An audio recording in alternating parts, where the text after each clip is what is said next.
Hi there. So just because of limited resources that I have being external and access to things, this video is going to be filmed in segments. I don't have the actual cards on me like I typically would. They're part of my teaching kit, which I don't currently have with me. I save it for pracs. So our exercise is focusing on students ordering from the canteen.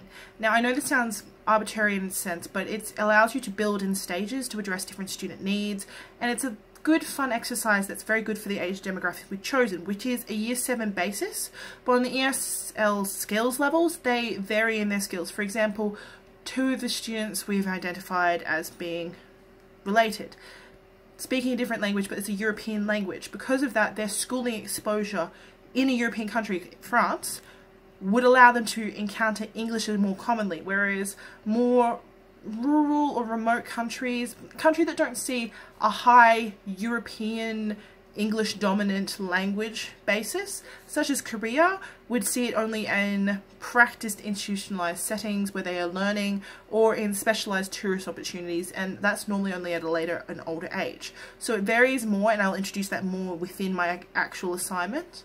Now, my activity is the second part, hopefully if we've structured this right, of a 3-part activity plan within my group. We're focusing on ordering from the canteen because it's a life skill and it's a language skill. My segment focuses on semantic knowledge, mainly within adjectives. Now, it's not as much the dictionary definition of what is red, what is this. It's about relating what these descriptive words mean to real life objects, real life situations.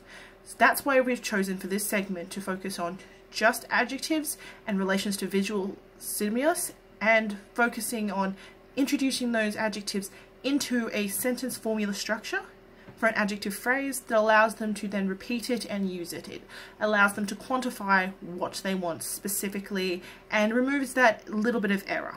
Throughout my videos, I've segmented them into hopefully 3 parts. This introduction, the layout of my essay, and an appendices sort of video where I show examples of the handouts I'm referencing. And I will reference other images or stimulus and stuff like that. For example, I reference an apple, you use an apple as an example, or I reference food types at the end in an I Spy kind of game. These I've included photos of, just as a point of reference for the real life kind of typical objects you can bring into a classroom to introduce everyday foods they would encounter in a canteen setting or in a lunchbox setting.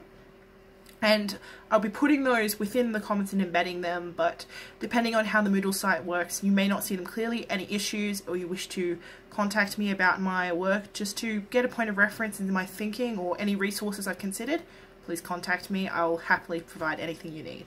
Thank you, and please enjoy.